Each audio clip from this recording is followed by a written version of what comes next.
dear beloved, Boss Mike, Cervera. Nako po, oo. Rodante Marcoleta, mga kababayan, binabarag-barag na lang. Ha? Oo. Ha? Binabarag-barag na lang, oh. Pasok. Panoorin nyo to, mga kababayan, oh. Tingnan nyo. Kasi sinabi, sabi rito, oh, kasi sinabi nyo, wala akong alam sa batas. Eh kung di ba naman tatanga-tanga talaga to si Marcoleta, ilang taon na ho? Ha? Isang dekada na mahigit. Si Risa Hontiveros, diyan sa Senado.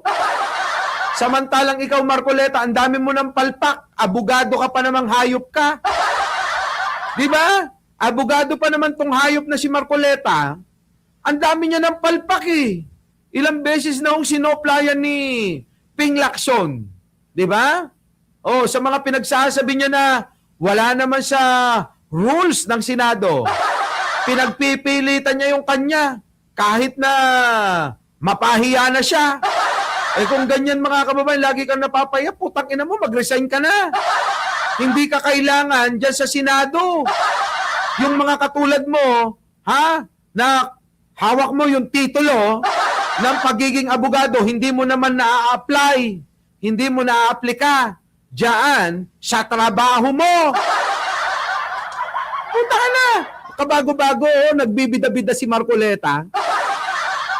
Akala mo naman, maganda ka. Epal ka ng epal, hayop ka. Oh, eto na. Tignan mo. Ha, kung paano ka binabarag ng mga kung sino-sino. Bakit? Deserve mo!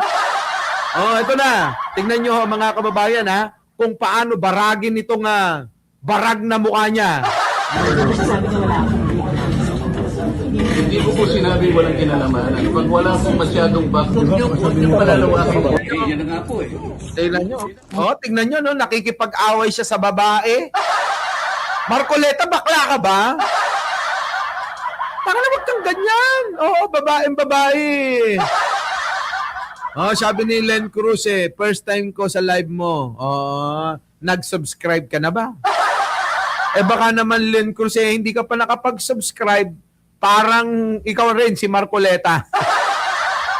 Walang kwenta, oo, sa Senado, kung walang kwenta yung pagka-abogado ni Marcoleta sa Senado, kung hindi naman nagagamit sa tama. Oo, di ba? Parang dito, walang kwenta yung pagko-comment mo kung hindi ka nakasubscribe dito. Yan! Subscribe ka na. Dali na. Len Cruz, mag-subscribe ka na. Marami po sa mga kasamahan Ito na, tingnan nyo. Panoorin natin. Bo, makinig! Hindi ko po sinabi walang kinalamanan. Pag wala pong masyadong background, huwag niyo palalawakan. Yan na nga po eh. Marami po sa mga kasamahan ninyo sa majority ay hindi po ATTY ang titulo kagaya ninyo. Sir, pakiayos naman ho yung piluka ninyo. Ito ang mahirap kasi kung wala. Tingnan mo! Ginagawa ka na lang katatawanan, no? Tingnan mo!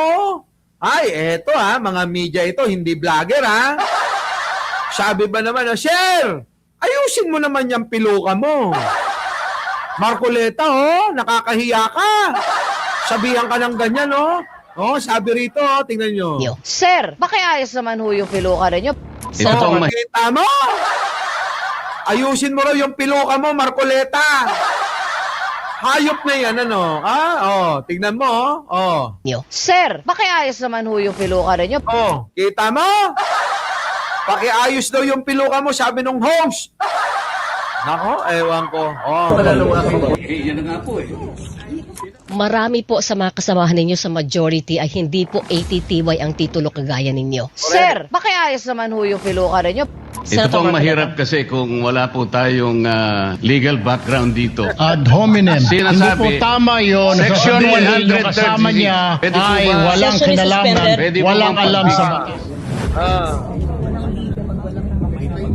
Kita nyo? Oo, kasi pagkatapos si Senator Risa Hontiveros yung sinabi, Yan ang problema Oo. kasi wala tayong legal back. walang legal background. Ganun na nga, hindi abogado. Oo. Sir, pakiayos naman ho yung piluka ninyo. Baka naman sobrang taas ng tingin ninyo dahil abogado ka po na nakakalimutan ninyo na lahat po tayo pantay-pantay na nakaapak pa rin sa lupa. Senator, Ano? Ano? Oo. Naka-live ako, loko ka. Sasabihin ko, ingat.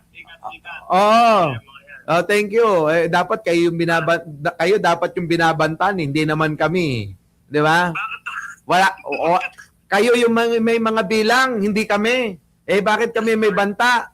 Oh. Hindi, mas maingat yan, ha? Oh. Yan yung mga yan. Oh, yun na nga eh. Hindi. Pinangalanda ka na namin. Sabi ko sa mga nanonood, pagka may nangyari sa akin, si Sara at si Pulong ang sisihin. Ganon ha.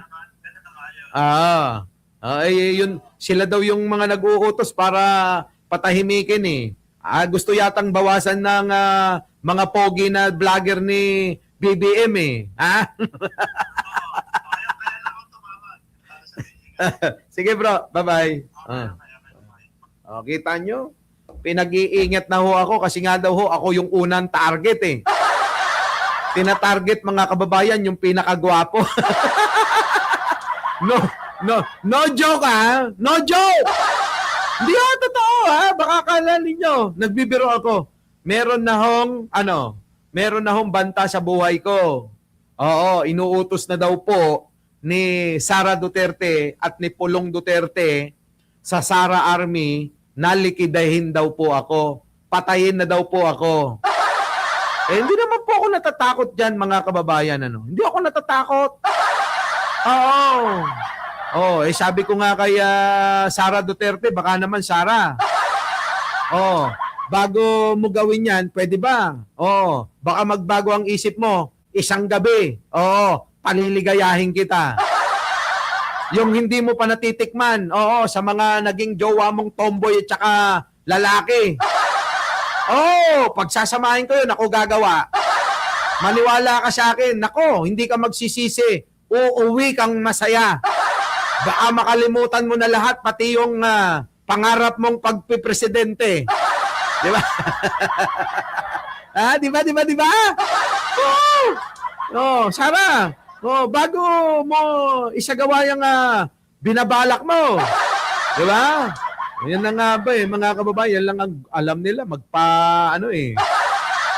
tuloy, eto na. with due respect, marami po sa mga kasamahan ninyo sa majority ay hindi po ATTY ang titulo kagaya ninyo. Tinamaan nyo rin po ang mga kasamahan ninyo sa majority. At Tama. hindi kailangan na maging abogado ka para maging matalino ka sa batas. Pwede ba Bobo nga si Marcoleta nung sinabi niya na hindi, yan ang problema nang hindi ka maalam sa batas, ang binanatan niya hindi lang naman yung minority eh. Maging yung mga kasama nila sa majority, Robin Padilla. Okay, tamo? Robin Padilla, binanatan ka ni Marcoleta. Loren Ligarda, binanatan ka rin ni Marcoleta. Yung magkapatid na Villar, yung tahimik lang na dalawa, si Mark Villar at saka si Camille Villar, hindi rin naman abogado. Di ba? Sino pa? Halos lahat sila. Si Villanueva, hindi rin abogado. Jinggoy Estrada, hindi rin abogado. Di ba? Kita nyo? Di tinamaan lahat. Tapos gaganyan-ganyan ka, magbibida-bida ka. Hindi ka, anak ko. Ewan ko. kung maging statesman kayo? Hindi kayo magandang ehemplo. Tama. Kita mo, ano sabi ng mga host? Hindi ka magandang ehemplo. Ayusin mo yung piluka mo.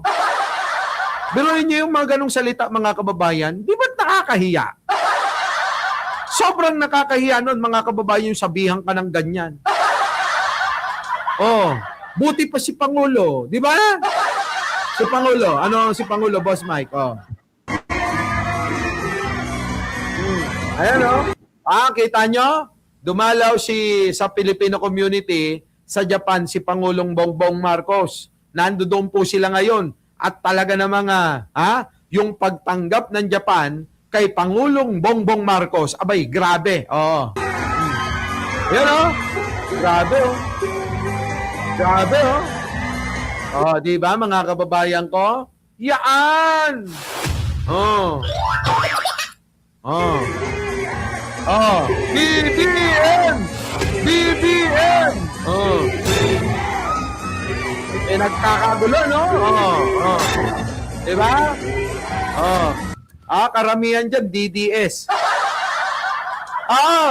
Karamihan dyan, mga kababayan, yung mga pumunta, yung pong mga DDS, na natauhan na ho, natauhan na, ha? Natauhan na.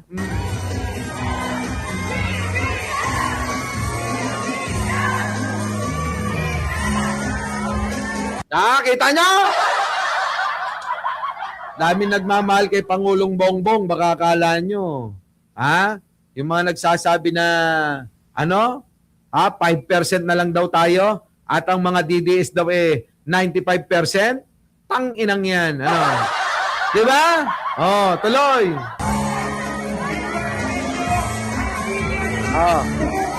Kita nyo, mga kababayan, si ate, tingnan nyo, talagang sinasalubong si presidente.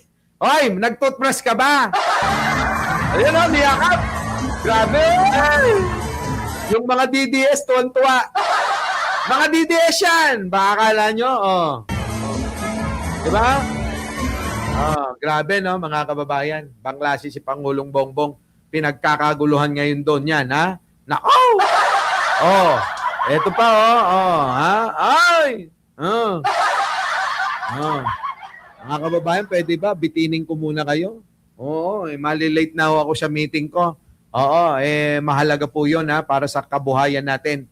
So muli, mga kababayan, maraming salamat sa inyong pagsama. Ngayong umaga, Mayo 28, taong kasalukuyan. At syempre, ako po ang inyong lingkod, Mike Cervera po. Babalik po mamaya para sa inyo. Tatapusin ko lang po yung mahalagang trabaho ko.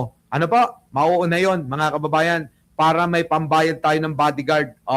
Para kahit papano, di ba, maharangan natin itong si Sara Duterte at si Pulong Duterte daw na gusto tayong ipapatay. So mga kababayan, maraming salamat po sa inyong lahat. Our beloved Boss Mike! Boss Mike!